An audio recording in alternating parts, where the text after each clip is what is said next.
कोई गलती तो ना हो। 1950 में डॉक्टर राम मनोहर लोहिया के संपर्क में आए। जीवन की धारा मुड़ गई। अपने से ज्यादा दूसरों की जरूरतें बेचैन करने लगी। दुकानों, होटलों, रेस्टोरेंट में छोटी मोटी नौकरियां करने वालों से जुड़ाव शुरू हुआ। टैक्सी, ऑटो चालकों से लेकर कारखानों के कामगारों तक दायरा फैलता गया। उनको संगठित करते और उनके हक के लिए लड़ते जूझते मुंबई का एक बड़ा चर्चित नाम जॉर्ज बन गए और परिचित चेहरा। उनकी एक पुकार पर मुंबई ठहर जाती थी। सामंती अंदाज में पेश आने वाले और कामगारों को उनके वाजिब हकों से वंचित करने वाले धन्ना सेठों को जॉर्ज ने अपने रवैये में सुधार के लिए मजबूर कर दिया। 1961 में जॉर्ज मुंबई म्युनिसिपल काउंसिल के सदस्य चुन लिए गए। साल 1967 का साल जॉर्ज की जिंदगी में बेहद खास था। संयुक्त सोशलिस्ट पार्टी ने जॉर्ज को इस साल हुए लोकसभा चुनाव में दक्षिणी मुंबई में उम्मीदवार बनाया था। मुकाबले में कांग्रेस के दिग्गज नेता एस.के. पाटिल थे। वे मुंबई के बेताज बादशाह माने जाते थे। मशहूर पत्रकार के विक्रम राव उन दिनों टाइम्स ऑफ इंडिया के रिपोर्टर हुआ करते थे। पाटिल की प्रेस कॉन्फ्रेंस में राव ने उनसे सवाल किया कि म्युनिसिपल काउंसिलर जॉर्ज फर्नांडिस आपके खिलाफ चुनाव लड़ रहे हैं। पाटिल ने कहा, कौन फर्नांडिस? मैं नहीं जानता। पत्रकार राव ने उन्हें उकसाया, कहा, वैसे तो आपको कोई हरा नहीं सकता, लेकिन फिर भी हार गए तो? पाटिल का गुरूर भरा जवाब था, even God can not defeat मी।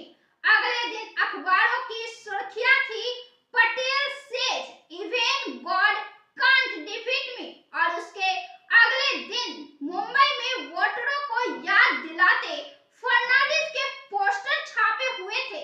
लिखा था कि पाटिल कहते हैं कि उन्हें भगवान भी हरा नहीं सकता, लेकिन उन्हें आप हरा सकते हैं। पाटिल यह चुनाव लगभग 42,000 वोटों से हार गए थे। जॉर्ज द जॉइंट किलर की सुर्खियों के साथ हर रोज जॉर्ज की धूम थी। बाद में पत्रकार के विक्रम राव इमरजेंसी के चर्चित डायनामाइट केस में जॉर्ज के साथ अभियुक्त बनाए गए। दोनों साथी तिहाड़ जेल में बंद रहे। साल 1974 की देशव्यापी रेल हड़ताल के कारण जॉर्ज एक बार फिर चर्चा में थे। रेलवे मेंस फेडरेशन के अध्यक्ष के तौर पर फर्नांडिस 20 लाख कर्मचारियों के वेतन और सहूलियतों के लिए संघर्षरत थे। रेल कर्मियों की अनेक यूनियनें 20 दिन की इस अभूतपूर्व हड़ताल पर एक मंच पर आ गई थी। हड़ताल से देश के 7,000 रेलवे स्टेशन प्रभावित थे। जॉर्ज की अपील पर ट्रांसपोर्ट यूनियनें, टैक्सी ड्राइवर, बिजली कर्मचारियों समेत अनेक श्रमिक संगठन हड़ताल में शामिल हो गए थे। जनजीवन पर इसका व्यापक असर हुआ था। सरकार हड़ताल को लेकर सतर्क थी। कोयला आधारित बिजली उत्पादन केंद्रों पर कोयले का अभाव न हो, इसके लिए सरकार ने खास इंतजाम किए।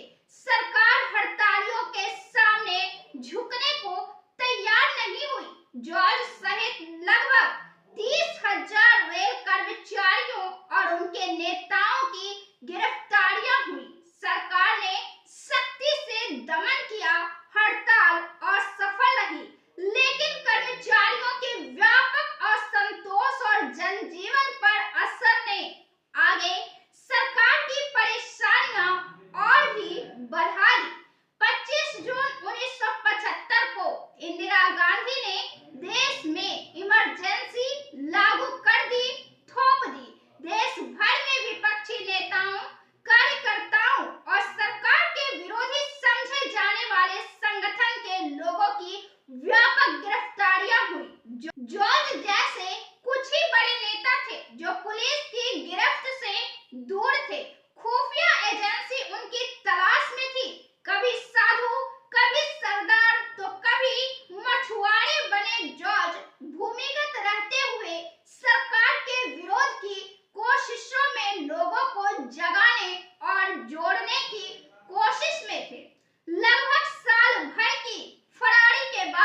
जून 1976 में उस दौर के मोस्ट वांटेड जॉर्ज कोलकाता के एक चर्च से गिरफ्तार किए गए।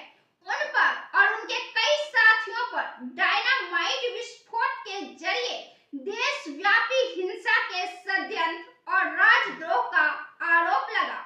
इस कांड में जॉर्ज के साथ अभियुक्त रहे मशहूर पत्रकार विक्रम राव के अनुसार जॉर्ज के गिरफ्तारी के समय इंदिरा गांधी मॉस्को में थी। इसी बीच जिस चर्च से जॉर्ज की गिरफ्तारी हुई थी, वहां के पादरी विजयन ने कोलकाता में ब्रिटिश और जर्मन उप राजदूतावास की गिरफ्तारी की जानकारी देते हुए जॉर्ज के एनकाउंटर की आशंका बताई थी।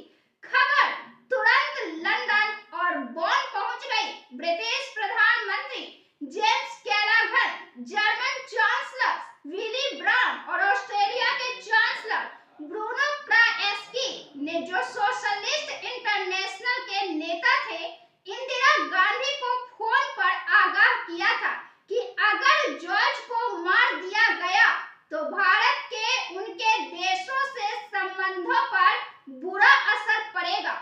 जॉर्ज का अगला ठिकाना तिहाड़ जेल थी। 1977 के चुनाव की घोषणा के बाद भी सरकार जॉर्ज को जेल से रिहा करने को तैयार नहीं हुई। जेल से ही वे मुजफ्फरपुर से उम्मीदवार बनाए गए। हथकड़ियों में जकड़े जॉर्ज का श्वेत श्याम चित्र इमरजेंसी की ज्यादतियों और उसके विरोध का प्रतीक बन गया। जॉर्ज भले मुजफ्फरपुर से दूर थे, लेकिन उनके समर्थन में देश के तमाम हिस्सों से पहुंचे नेता और खासकर नौजवान चुनाव प्रचार को गति देने में जुटे हुए थे। कर्नाटक से पहुंचे उनकी मां के अंग्रेजी के भाषणों का सुषमा स्वराज मंच से हिंदी में अनुवाद करती थी। इमरजेंसी में अमानुषिक यातनाएं झेलने वाले भाई लॉरेंस फर्नांडिस भी वहां बुलाए गए। लगभग 3 लाख वोटों से जॉर्ज ने इस चुनाव में जीत दर्ज की थी। जनता